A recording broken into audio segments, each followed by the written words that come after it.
Ces vœux pour 2018, ils s'adressent d'abord à vous, à vous qui avez pris quelques minutes pour les partager. Ils s'adressent aux vôtres, à vos proches, à votre famille, à ceux que vous aimez. Et ce sont des vœux très simples, les mêmes que l'on redit chaque année, pour que s'éloignent les chagrins et que, au contraire, se multiplient les moments heureux et les moments de succès. Bonne année d'abord à vous. Puis, bonne année, vous comprendrez que ce chapitre passe en premier. Bonne année pour la ville de Pau que j'ai l'immense chance d'administrer. C'est une ville qui est en pleine métamorphose. Ceux qui la visitent ou ceux qui y vivent le savent bien. En sortent de terre des réalisations inédites, originales, avec un réaménagement du centre-ville, avec la création d'un magnifique jardin en plein centre-ville de 2 km de long, qui s'appelle le Ravin du Hédas, et puis aussi avec les nouvelles halles, et puis aussi avec le nouveau stade qui a été inauguré, autant de visages nouveaux pour la ville. Mais pour moi, le plus important de tout, ce n'est pas les bâtiments, ce ne sont pas les bâtiments, ce n'est pas l'urbanisme. Le plus important de tout, c'est les femmes et les hommes qui forment cette ville, qui partagent sa vie. Et il y a une chose qui me frappe depuis longtemps, c'est que nous vivons dans un temps, dans un siècle où l'ennemi public numéro 1, c'est la solitude. Et nous voulons faire de notre ville la ville anti-solitude par excellence. Alors nous allons mettre en place un grand plan pour que cet ennemi public qu'est la solitude recule et que, au contraire, la rencontre, la solidarité, le compagnonnage aient droit de cité dans cette ville. Des vœux aussi pour notre agglomération, toute nouvelle, 31 communes, 165 000 personnes, l'agglomération Pau-Béarn-Pyrénées, dans lequel un magnifique travail est en train de se faire, et je veux dire ma gratitude à tous les élus qui ont laissé de côté leur singularité pour former une équipe au service de cette communauté d'agglomération.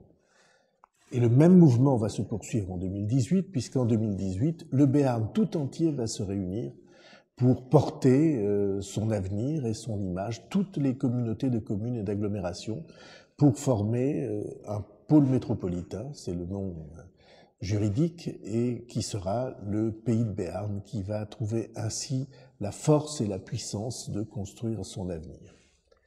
Et puis ce sont des vœux, bien entendu, pour notre pays, ce sont des vœux pour la France. Et le premier de ces vœux, c'est que se poursuive en 2018 l'élan du printemps 2017. Cet élan qui est né de l'élection d'Emmanuel Macron à la présidence de la République, qui nous a offert une chance unique, sans précédent, c'est que un pays qui semblait découragé depuis des années et des années a retrouvé son optimisme, a retrouvé le goût de vivre, le goût en tout cas d'affronter tous les défis qui se présentent à lui. C'est une formidable chance, il faut qu'elle se renforce en 2018. Deuxième vœu pour la France, c'est que ceux qui en ont la charge, d'abord les citoyens, parce que dans une démocratie, la responsabilité première, elle appartient aux citoyens, et puis ceux qui la gouvernent autour du président de la République, du gouvernement, de la majorité dans laquelle le mouvement démocrate tient toute sa place, ceux-là saisissent qu'il faut mener de front le travail pour l'efficacité. On est en train de faire des pas importants pour la santé économique du pays et le travail pour la justice. Efficacité et justice, c'est exactement cela le signe distinctif du nouveau projet que la France est en train de construire. Et c'est le deuxième vœu que je forme pour le pays. Troisième vœu, que notre vie publique s'installe dans ce nouveau climat que 2017 a promis. Et pour cela, il faut que les institutions changent pour que nous apprenions à vivre et à travailler ensemble, même s'il y a entre nous des nuances, des différences, parfois même des confrontations. Cette compréhension mutuelle, c'est le fruit que nous devons attendre du changement de nos institutions. Et puis, quatrième vœu, il va de soi. Nous savons tous que rien ne peut se faire si l'Europe ne se forme pas, ne se construit pas. Parce qu'aucun des défis qui sont ceux de la planète ne peut être relevé autrement, ni le développement durable, ni la protection de l'environnement, ni les très grands changements qui tiennent aux technologies de l'information, ni les problèmes de fiscalité et d'évasion fiscale. Tout cela ne peut se traiter que si l'Europe est forte. Et pour ça, il faut une voix, et ce doit être la voix de la France. Et la responsabilité particulière de la France de penser l'Europe nouvelle et de donner à cette Europe nouvelle l'inspiration, la volonté qui lui permettra de se faire, c'est le 4e vœu que je forme.